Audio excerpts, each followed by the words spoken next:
Baik ibu-ibu yang saya cintai karena Allah, hari ini kita masih di bulan apa Bu? Kira-kira Bu? Kalau Ramadan kan udah nggak mungkin, karena kan nggak ada tarawih ya ibu-ibu ya. Ibu-ibu ini yang paling mudah nengeri kalau bahasa Jawanya ya. Yang paling mudah ibu ketahui bulan dari bulan Hijriah bulan apa Bu? Yang paling hafal bulan apa? Bulan Ramadan. Gampangnya kenapa bulan Ramadan? Ada tarawih, ada puasa. Bulan Syawal, kenapa bulan Syawal? Ada Idul Fitri. Terus bulan apa lagi Bu? Dzulhijjah. Udah pada berangkat haji satu-satu berarti masuk bulan Dzulhijjah. Berarti hari ini udah masuk bulan Dzulhijjah dereng Bu? Kan orang haji udah pada berangkat. Coba saya tanya Mbak. Hari ini nih Dzulqa'dah napa Dzulhijjah Mbak? Dzul sama-sama dzulnya. Napa Mbak? Dzulhijjah. Yakin 100%. Kenapa Mbak kok Dzulhijjah Mbak? Baik, sekarang kita masih dalam bulan Dzulqa'dah. Kalau sekarang bulan Juninya tanggal berapa Mbaknya mesti hafal? Nah kan hafal kan?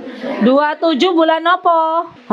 Hafal kan? Masya Allah. Nah pas bulan ini tuh sama 27 Juni 27 Dzulqa'dah. Tapi nggak mesti sama setiap bulan itu. Pas di bulan Juni dan Dzulqa'dah ini sama. Dari awal tanggal 1 Dzulqa'dah tanggal 1 Juni. Jadi hari ini Mbak tanggal 27 Dzulqa'dah. Nah habis Dzulqa'dah baru Mbak bulan Dzulhijjah. Subhanallah, bulan-bulan ini dalam setahun ada 12 bulan Bu. Itu sudah diciptakan oleh Allah Subhanahu wa ta'ala. Dan subhanallah, 1 tahun 12 bulan Allah Subhanahu wa ta'ala ciptakan. Dan ada di dalam Al-Quranul Karim. Ibu-ibu kalau ada Al-Quran silahkan dibuka surah At-Taubah ayat 36.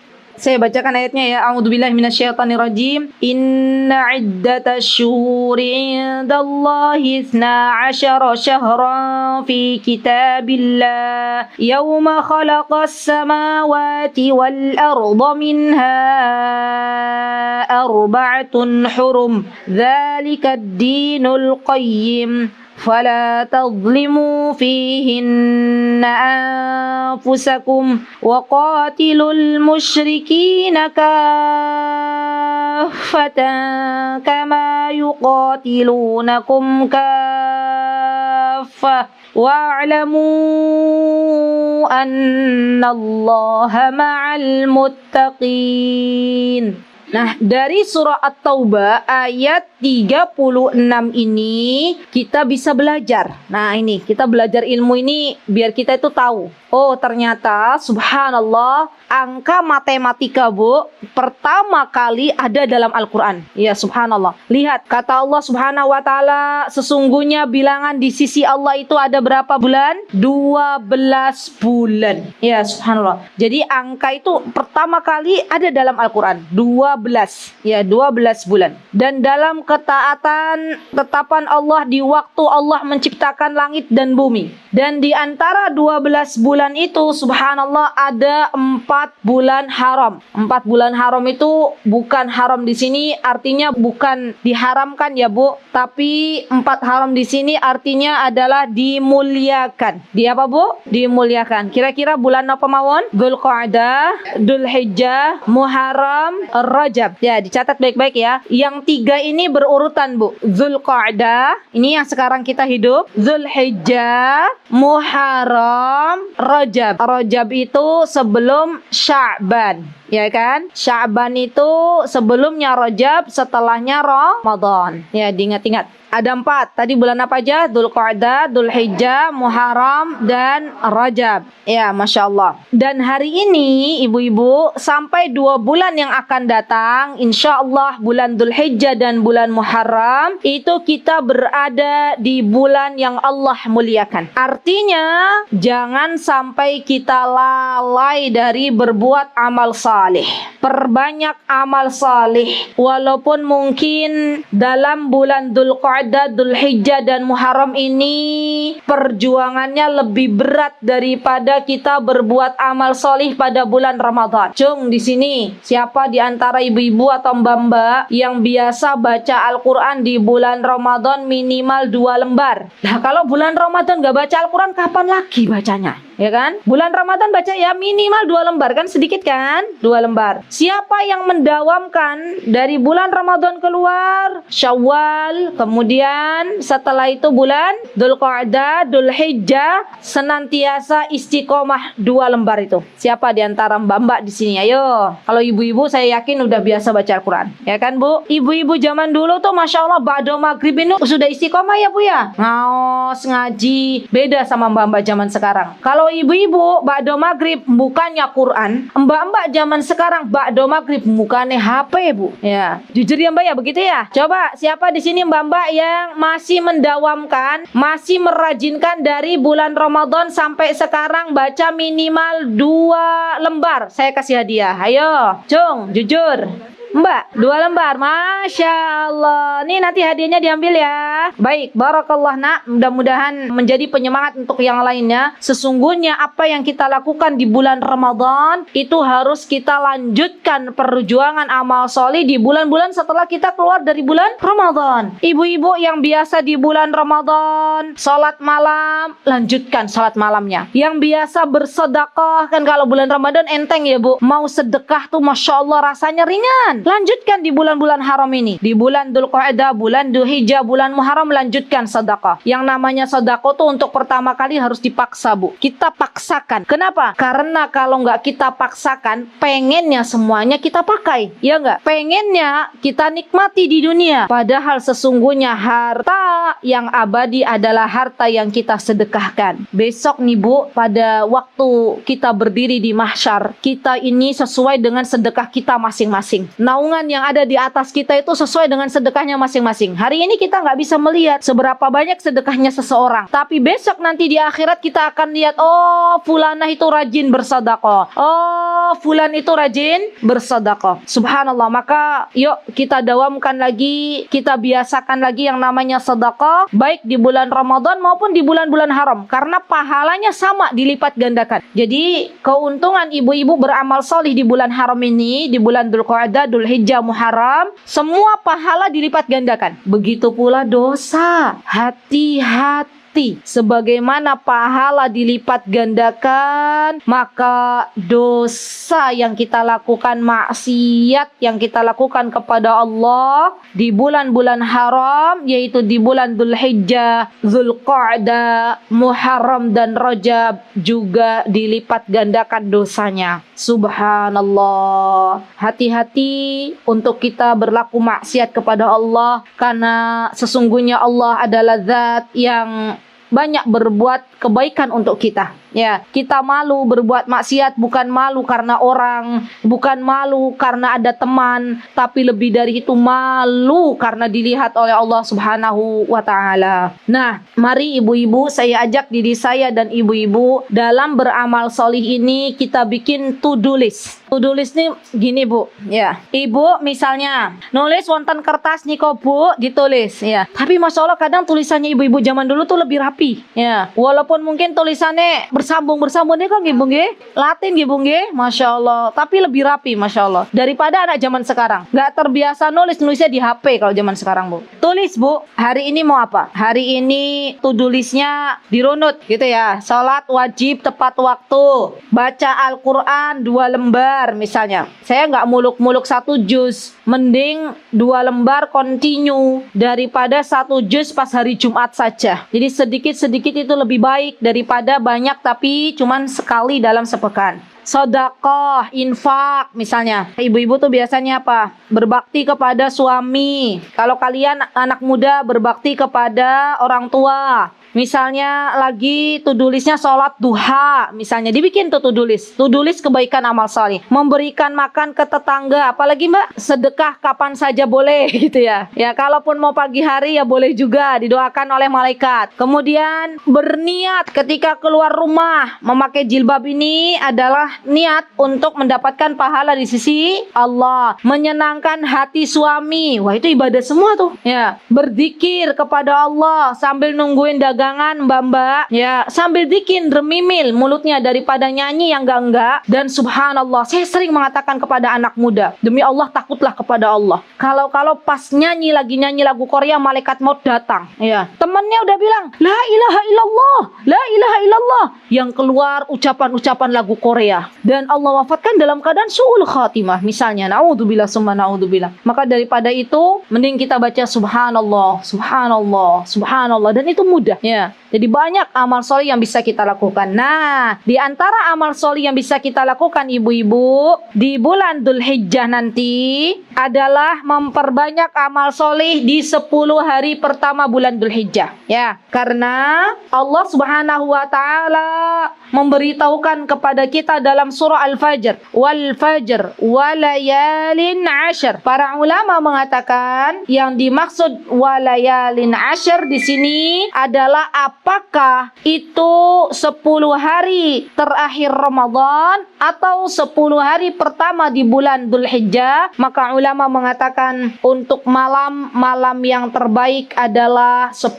hari terakhir Ramadan. Untuk siang yang terbaik adalah 10 hari pertama bulan Dzulhijjah. Subhanallah. Jadi Allah itu telah menempatkan sesuatu itu, menciptakan sesuatu itu ada yang paling baik. Contoh misalnya, mana tempat yang paling terbaik di muka bumi ini, Bu? Di mana, Bu? Allah ciptakan apa? Makkatul Mukarramah. Bulan apa yang terbaik yang telah Allah ciptakan? Bulan Ramadan. Malam apa yang terbaik di antara malam-malam yang lainnya? Lailatul Qadar. Siang apa yang terbaik di antara seluruh siang yang telah Allah ciptakan? 10 pertama bulan Dzulhijjah. Hari apa yang terbaik dari hari-hari yang telah Allah ciptakan? Hari Jumat. Ya, subhanallah. Jadi ada yang terbaik. Maka besok ketika Allah menghidupkan kita di 10 hari pertama bulan Dzulhijjah, yang pertama kali kita lakukan ibu-ibu adalah bersyukur kepada Allah. Katakan alhamdulillah, alhamdulillah saya dihidupkan oleh Allah pada bulan Dzulhijjah. Ya, subhanallah. Kemudian setelah kita bersyukur kepada Allah, maka di antara yang bisa kita lakukan adalah memperbanyak ibadah puasa. Jadi di 10 hari pertama bulan Dzulhijjah ini, ibu-ibu diperbanyak ibadah puasa sunnah. Mbak-mbak yang masih ada walinya, izin dulu ke wali kalau itu puasa sunnah. Ibu-ibu yang saat ini berstatus sebagai seorang istri, kalau mau puasa sunnah, izin dulu ke yayangnya. Ya, Mas, saya Mas ini panggilan kesayangan. Mas, ya, besok saya boleh puasa nopo mboten? Besok sudah masuk 1 Dzulhijjah misalnya. Masnya bilang jangan dulu. Masnya bilang ke ibu apa? Dek, romantis banget Dek ya. Wah, Masya Allah. Ibu-ibu yang sepuh manggilnya apa? Suaminya? Yang kakung. Nah, betul, yang uti sama yang kakung. Yang ti, besok nggak usah puasa dulu yang ti. Besok saya ada tugas ke sawah misalnya. Ya, pengen ditemani makan berdua di sawah. Ya pun, kita sebagai yang ti, derek. Ya, sudah dicatat pahala oleh Allah, Bu. Ya, jadi nggak usah kita demumel bilang gini, yang kung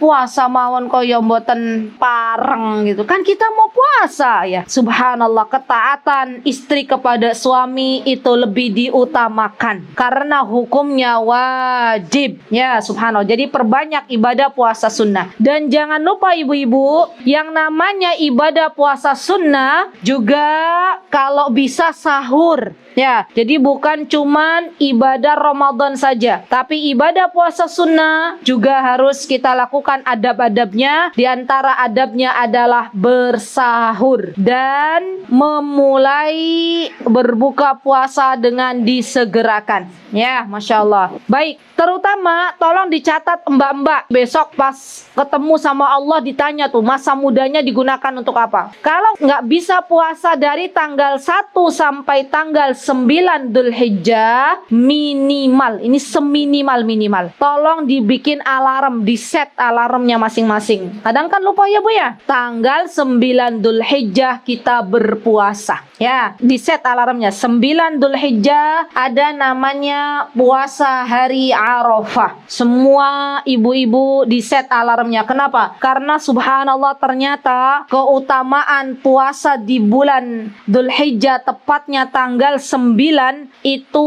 ada keutamaannya sendiri. Rasulullah SAW pernah mengatakan puasa Asyura. Asyura itu nanti di bulan Muharram. Ya, Muharram juga ada puasa. Itu akan menghapuskan dosa setahun yang lalu. Dan puasa Arafah yang nanti tanggal 9 Dzulhijjah itu Bu, keutamaannya menghapuskan dosa selama 2 tahun. Setahun yang lalu dan setahun yang akan datang. Dosanya didelet sama Allah. Subhanallah. Bu, ada nggak di antara kita yang tidak pernah berdosa? Nggak ada ya. Semua pernah. Bahkan mungkin dosa saya lebih banyak daripada dosanya ibu-ibu. Dan sebaik-baik orang yang melakukan maksiat, melakukan dosa adalah bersegera bertaubat kepada Allah Subhanahu wa taala dan mencari kapan momen Allah hapuskan dosa-dosa kita. Di antaranya adalah nanti pada tanggal 9 Dzulhijjah. Nah, teman-teman, ibu-ibu yang dimuliakan Allah, tanggal 9 Dzulhijjah di samping teman-teman pada puasa juga perbanyak doa. Ya, jadi doanya ini disiapkan dari sekarang. Apa saja proposal doanya? Ya Allah, saya pengen yang punya putri belum datang jodohnya, ya Allah, saya pengen Engkau datangkan menantu yang baik. Ya, mbak-mbak yang masih jomblo berdoa sama Allah. Ya Allah, tahun ini ya Allah datangkan pasangan yang saleh. Ya boleh. Ibu-ibu yang misalnya mungkin pengen beribadah haji tahun ini belum dimudahkan oleh Allah, berdoa sama Allah. Ya Allah, saya pengen berhaji. Minta sama Allah. Nggak usah dipikir punya uang apa enggak. Minta dulu. Nanti gampang. Ibu ada kotak di rumah, ibu nabung. Sedikit demi sedikit ikhtiar. Namanya ikhtiar. Nabung pengen untuk tabungan haji. Jangan dibuka-buka. Kalau kita sudah ikhtiar, Allah yang akan memampukan. Ya Bu ya. Jadi minta sama Allah. Tanggal 9 Dzulhijjah itu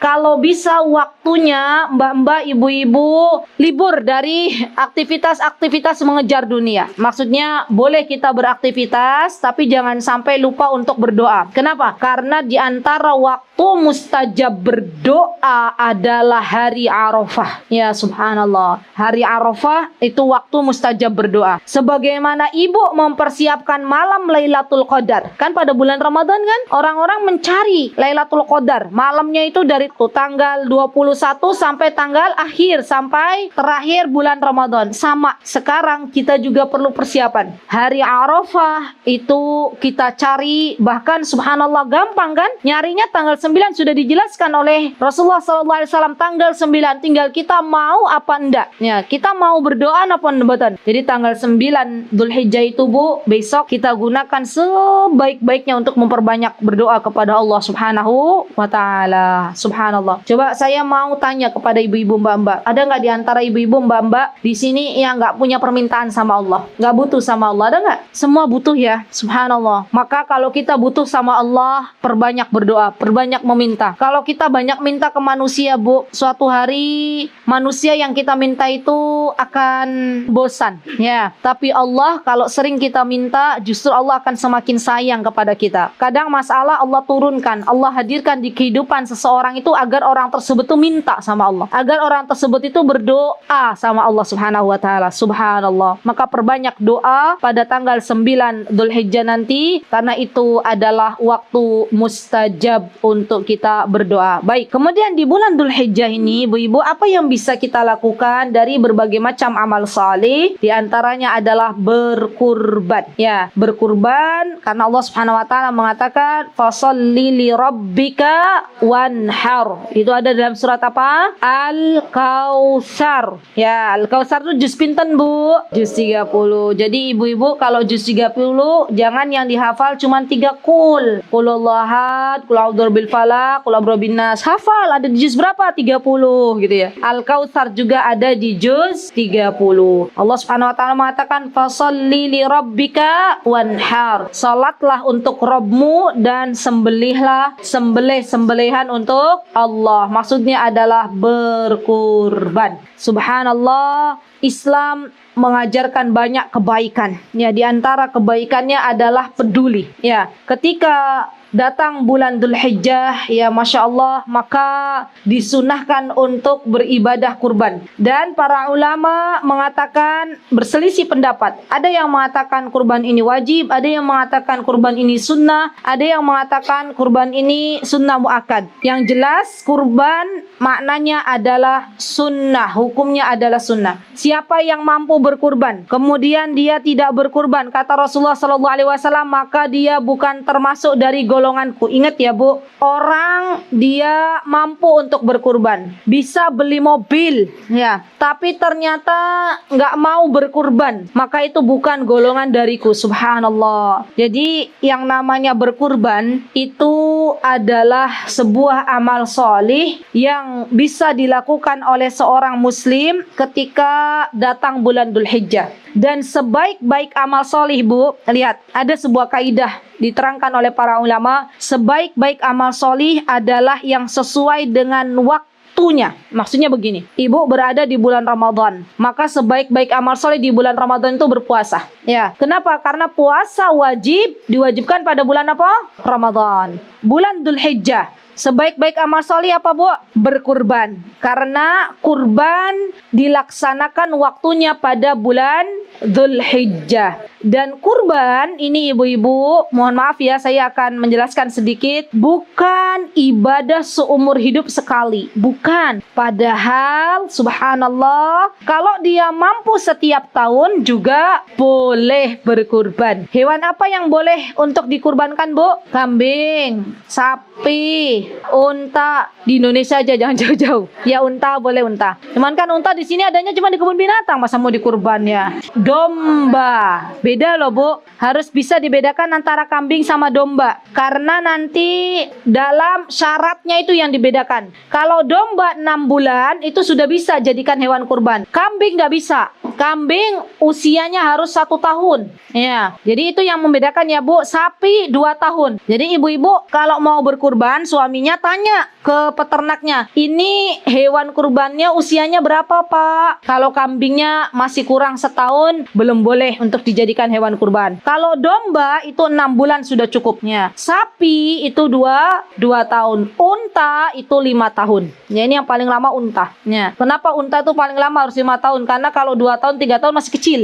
Ya, unta itu kan Masya Allah besar ya, Masya Allah. Dan ketahuilah wahai saudariku bahwa yang namanya menyembelih hewan kurban itu pahalanya bisa untuk satu keluarga. Ya. Jadi nggak harus misalnya atas nama ibu. Misalnya ya, cukup kepala keluarganya, suami kita, misalnya Pak Sony berkurban misalnya, ya tahun ini. Maka kurbannya Pak Sony itu bisa untuk keluarganya, istrinya, orang-orang yang beliau nafkahi, ya beliau tanggung jawab dalam menafkahi itu boleh. Ya subhanallah, semuanya dapat. Kan kadang kalau di kita itu tahun ini buat suami kita gitu ya, tahun depan buat kita, tahun depan lagi buat anak-anak kita gitu ya. Padahal subhanallah ini luar biasa ya, Allah tuh sayang banget. Cukup kepala keluarga yang berkurban, kita sebagai istri dan anak-anak dapat pahalanya. Allahu Akbar. Enak napa mboten? Enak. Dan yang namanya berkurban itu lebih baik daripada uang yang disedekahkan seharga hewan kurban. Bisa dipahami maksudnya begini. Ibu punya uang nih. Berapa harga kambing? 4 juta misalnya. 4 juta ini di bulan Dzulhijjah, maka yang paling bagus, paling afdal, paling utama dibelikan hewan kurban, disembelih setelah hari raya atau di hari-hari tasyrik. Ya, ini lebih utama daripada ibu meniatkan 4 juta ini untuk infak kasih ke panti asuhan. Ya, beda karena kalau kita berkurban, dagingnya kita bagikan nanti ke panti asuhan, kita dapat pahala. Pahalanya apa? Pahala berkurban dan juga pahala membahagiakan anak-anak panti. Tapi kalau yang 4 juta ini kita langsung bagikan, belikan sembako, kita nggak dapat pahala kurban. Ya bisa dipahami ya Bu ya. Jadi kadang ada yang tanya, gimana kalau kita punya uang pas nih 4 juta, apakah untuk berinfak atau untuk berkurban? Kalau kita kita berada di bulan Dzulhijjah berkurban. Dan subhanallah, kalau mau berkurban Bu, pilih kurban yang paling bagus. Ya. Jadi yang namanya berkurban itu kita niatkan untuk Allah. Sesuatu yang kita niatkan untuk Allah, yang kita persembahkan untuk Allah, maka pilihkan yang paling bagus. Jadi ibu-ibu datang ke tempat peternakan, bilang ke bapaknya, "Pak, saya mau pilih kambing yang paling bagus," gitu ya. Bukan sebaliknya, "Pak, saya mau beli kambing yang paling murah." Ada nggak orang begitu, Bu? Ada. Subhanallah. Harusnya kita bilang, "Pak, saya mau beli kambing yang paling bagus," ya. Dan berdoa sama Allah. Ibu-ibu jangan bersedih kalau suaminya sampai detik ini belum diberikan kemampuan untuk berkurban. Minta sama Allah. Niatkan, ikhtiarkan. Subhanallah, saya jadi ingat beberapa tahun silam ketika saya mengisi kajian bareng sama Bu Nardi yang punya Pamela. Ya, saya masih ingat waktu itu di UGM. Itu beliau cerita, Bu, dari hasil penjualan. Waktu itu beliau hanya punya satu toko, Bu Yuni. Satu toko. Jadi dari hasil penjualannya itu memang beliau sengaja ini. Kata beliau di rumahnya tuh ada kardus. Mungkin zaman dulu nggak ada bank-bank kali ya. Zaman dulu kala gitu ya. Ada bank paling satu gitu ya. Nggak sampai kayak sekarang. Itu beliau masukkan, kata beliau, satu untuk kurban. Persiapan kurban. Jadi memang ada. Dipersiapkan. Subhanallah. Sekali lagi ya Bu. Jangan lihat seberapa banyak uang kurbannya. Tapi Allah yang akan memampukan. Ya, Allah yang akan memampukan. Kalaupun sampai hari ini Allah belum mampukan, minta terus sama Allah. Ya, minta sama Allah, "Ya Allah, saya pengen berkurban, kalau belum tahun ini, mudah-mudahan tahun depan Engkau mampukan." Ya, minta sama Allah. Begitu pula katakan kepada suami kita, "Mas," tadi ya, "Beb, yuk kita banyak-banyak berdoa sama Allah agar setiap tahun diberikan kemampuan untuk bisa berkurban." Jangan pernah merasa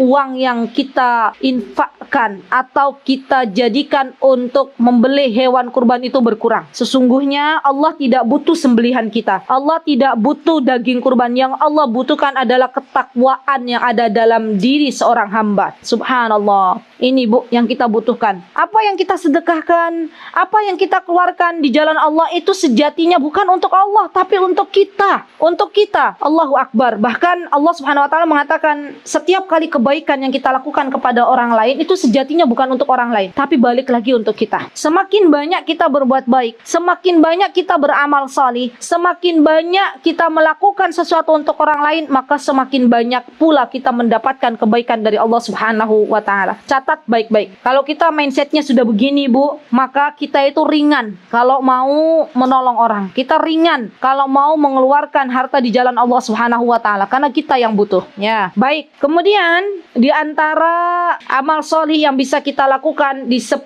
hari pertama bulan Dzulhijjah ini adalah memperbanyak lisan kita, terutama emak-emak, ibu-ibu, memperbanyak berzikir kepada Allah Subhanahu wa taala. Subhanallah. Karena Allah Subhanahu wa taala berfirman dalam surat Al-Hajj, kata Allah Subhanahu wa taala, "Wa yadhkuru smallahi fi ayyamin ma'lumat." Wa yadhkuru smallah. Perbanyak menyebut nama Allah pada hari-hari yang telah ditentukan. Para ulama tafsir menjelaskan bahwa hari-hari yang ditentukan di sini adalah 10 hari pertama bulan Dzulhijjah. Rasulullah SAW pernah menyatakan, kata beliau, "Fa'akthiru fihinna minat tahlil wat takbir wat tahmid." Perbanyak di antara amal solih yang kita lakukan di 10 hari pertama bulan Dzulhijjah, lisannya drememel Bu.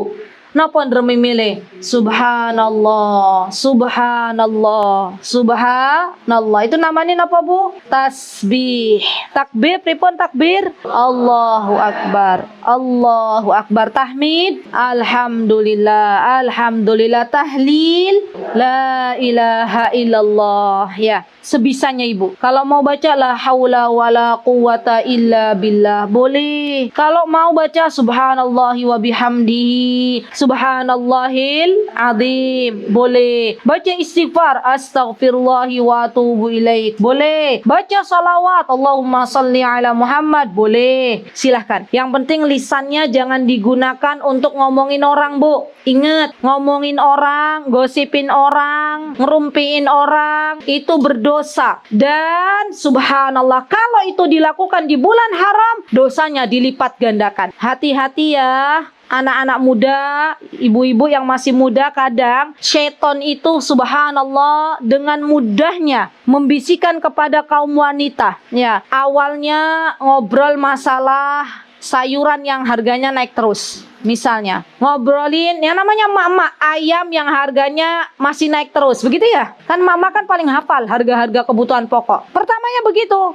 Lama-kelamaan presiden kita dijadikan sebagai bahan pembicaraan ya. Lama-kelamaan Pak Gubernur, Pak Sultan yang dijadikan bahan pembicaraan. Subhanallah. Padahal itu tidak diperbolehkan. Jadi hati-hati. Ya, hati-hati ketika kita banyak bergaul, banyak kumpul, jangan sampai ngobrolin orang lain. Baik, ibu-ibu yang dimuliakan oleh Allah Subhanahu wa taala, sampai-sampai Rasulullah sallallahu alaihi wasallam beliau itu senantiasa memerintahkan kepada para sahabatnya, baik Abdullah bin Umar, baik Abu Hurairah. Kata beliau, ketika keluar kalian ke pasar-pasar di 10 hari pertama bulan Dzulhijjah, maka perbanyaklah bertakbir kepada Allah Subhanahu wa taala. Subhanallah ya, di pasar aja Bu diperintahkan untuk berzikir. Ibu-ibu tahu nggak, kalau ibu-ibu itu masuk ke dalam pasar, ibu-ibu mengingat Allah, membaca doa, itu pahalanya akan Allah lipat gandakan. Kira-kira kenapa? Betul, karena di pasar banyak setan. Karena di pasar mayoritas orangnya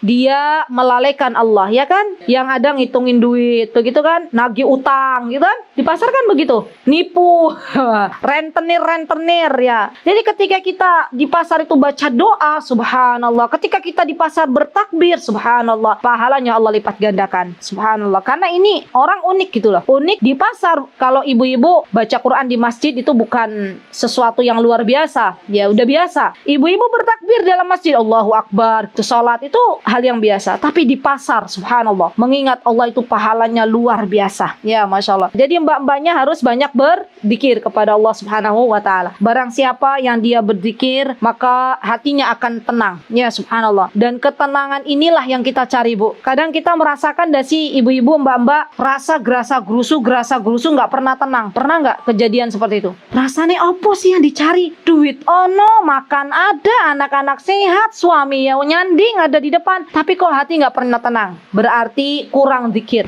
Ya, itu kuncinya. Kurang banyak mengingat Allah. Apa yang perlu dicemaskan? Subhanallah. Dan ini kunci kebahagiaan hidup. Banyak mengingat Allah, niscaya hatinya akan tenang. Janji Allah, subhanallah. Kadang orang itu mencari ketenangan hidup bukan kepada hal-hal yang Allah perintahkan, ya kan? Kadang mencari kepada hal-hal yang maksiat. Tapi justru ketika dia masuk ke dalam jurang maksiat, bukannya mendapatkan ketenangan, tapi adanya kegelisahan. Karena itu adalah efek dari dosa yang ia lakukan. Subhanallah. Baik, kemudian ibu-ibu yang dimuliakan oleh Allah Subhanahu wa taala, kalau misalnya ini untuk kita ya, tanggal 9 Dzulhijjah nanti mbak-mbak, ibu-ibu, pas mau niat puasa sudah niat nih dari sekarang, ya Allah, saya nanti kalau dikasih kehidupan tanggal 9 Dzulhijjah mau puasa. Tiba-tiba datang tamu tak diundang. Apa itu tamu tak diundangnya?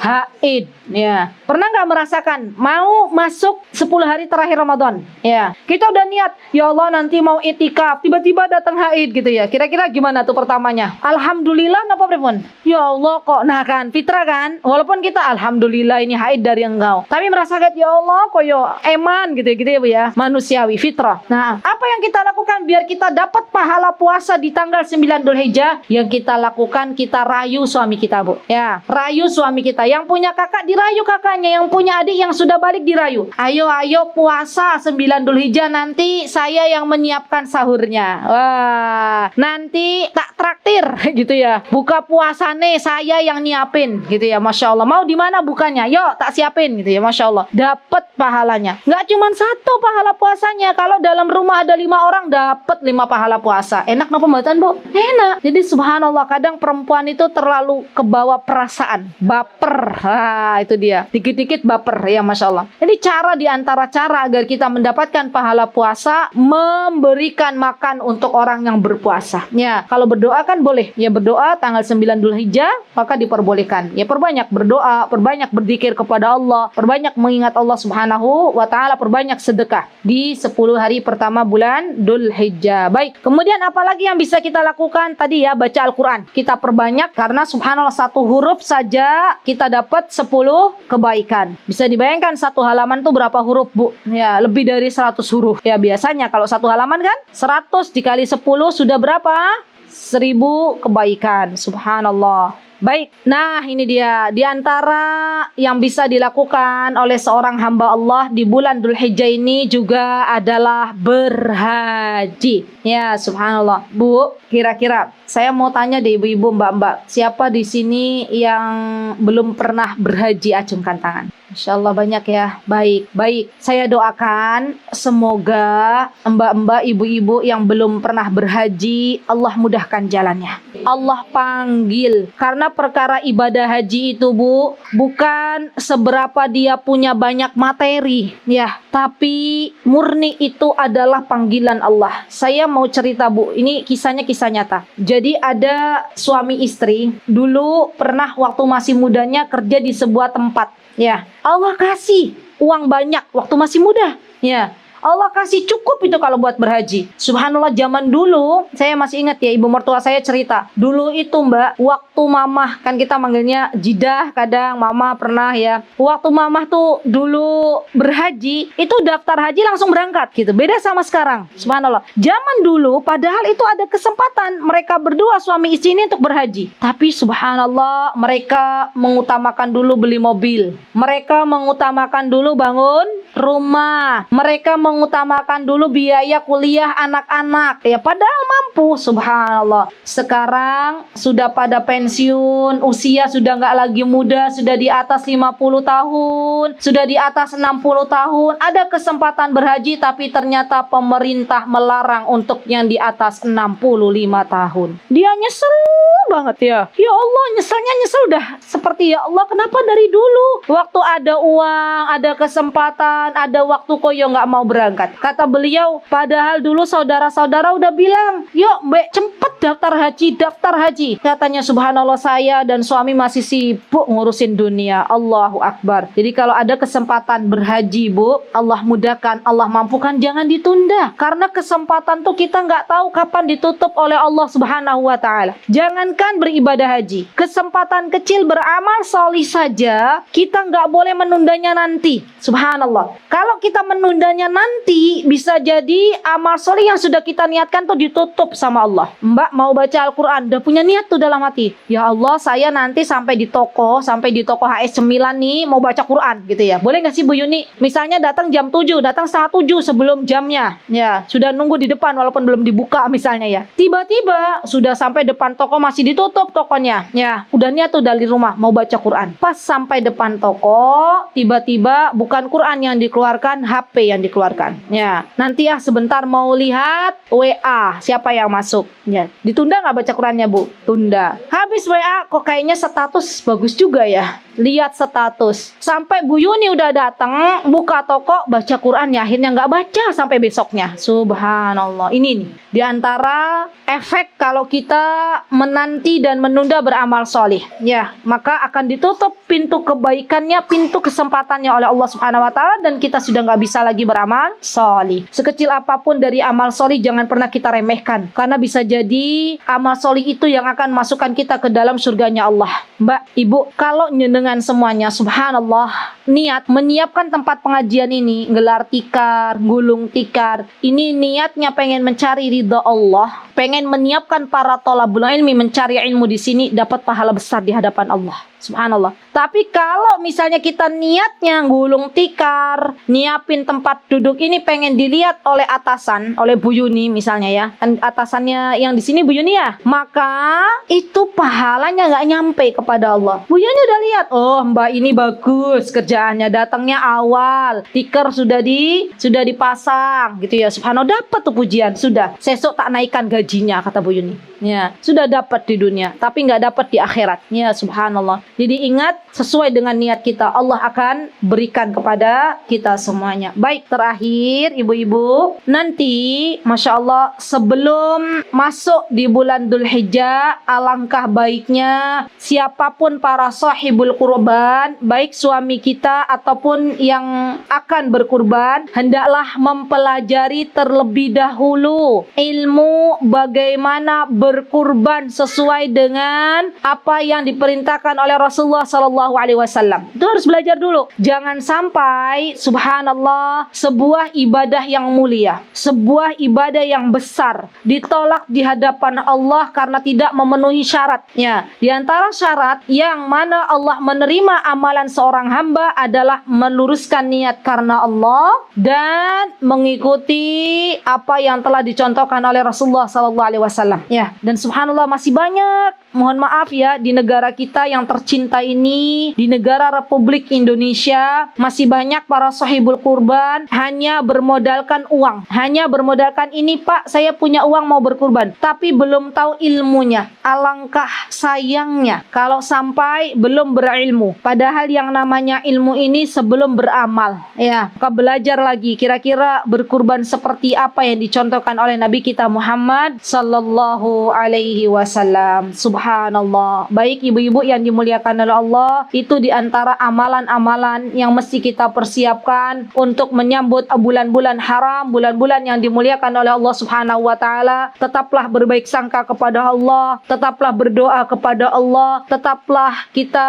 mengatakan kepada Allah, wahai Rabbku, Allahumma a'inna ala dzikrika wa syukrika wa husni ibadatik. Dan jangan pernah sombong dengan amal ibadah kita, karena kita tidak akan pernah tahu dengan apa Allah menutup kehidupan kita. Jangan pernah meremehkan orang lain lebih banyak dosanya daripada kita, karena kita tidak pernah tahu juga kita atau orang tersebut yang bakal masuk surga atau bakal masuk neraka. Tetap menjadi orang yang rendah hati, tetap menjadi orang yang tawadhu. Apabila melihat orang yang lebih besar dari kita, katakan beliau telah mendahului kita untuk hidup dan beliau banyak beramal saleh. Kalau kita melihat orang yang lebih muda, katakan dalam diri kita, subhanallah, saya hidup lebih lama, dia hidup baru saja berapa tahun silam, saya lebih banyak dosanya. Subhanallah. Kalau itu kita miliki, maka kita tidak akan pernah berbuat sombong. Langit di atasnya masih ada langit. Ya, kita masih ada di bumi ini. Dan subhanallah, kadang subhanallah ada orang-orang yang diwafatkan oleh Allah dalam keadaan su'ul khatimah. Padahal dia melakukan perbuatan-perbuatan di dunia dengan ibadah, karena ternyata di dalam hatinya ada rasa sombong. Jauhi rasa sombong itu, karena sifat sombong adalah sifatnya syaitan, sifatnya iblis, ya kan? Dan dengan sombong itulah akhirnya Allah mengeluarkan mereka dari surga. Terus perbanyak berdoa, semoga Allah menerima amal ibadah kita dan semoga kita diwafatkan dalam keadaan husnul khatimah. Amin, Allahumma amin. Itu yang bisa saya sampaikan dalam kesempatan yang berbahagia ini. Aqulu qauli hadza wastaghfirullah li wa lakum wa akhiru da'wana anil hamdulillahi rabbil alamin. Wassalamualaikum warahmatullahi wabarakatuh.